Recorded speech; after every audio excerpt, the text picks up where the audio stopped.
அன்புள்ளம் கொண்ட மகர ராசி அன்பர்களுக்கு மே மாதம் 5ஆம் தேதியிலிருந்து மே மாதம் 11ஆம் தேதி வரைக்கும் எப்படி இருக்குன்னு பார்க்க போகிறோம். புதிய ஆரம்பங்களை திட்டமிட்டு செயல்பட வேண்டிய காலமாக இருக்குது. நிதானமாக செயல்படுறது ரொம்ப முக்கியமாக இருக்குது.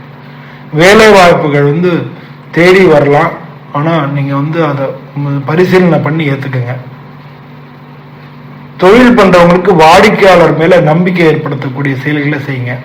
பழைய கடன்கள் இந்த வாரம் திரும்பி வரக்கூடிய சாத்தியம் இருக்கு. அதனால வருமானத்துல முன்னேற்றம் ஏற்படும்.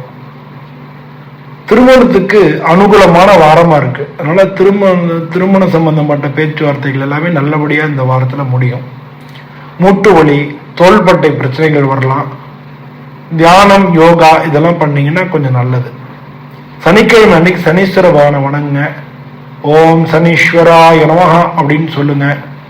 அதிர்ஷ்ட நிறம் கருப்பு நிறம். அதிர்ஷ்ட எண்கள் 8ஆம் நம்பரும் 1ஆம் நம்பரும். அதிர்ஷ்ட நாள் சனிக்கிழமையும் திங்கக்கிழமையும். நிதானமாக திட்டமிட்டா உங்க வெற்றிக்கான பாதை திறக்கும். உறுதியா செயல்பட்டீங்கன்னா பலன் உறுதியா கிடைக்கும்.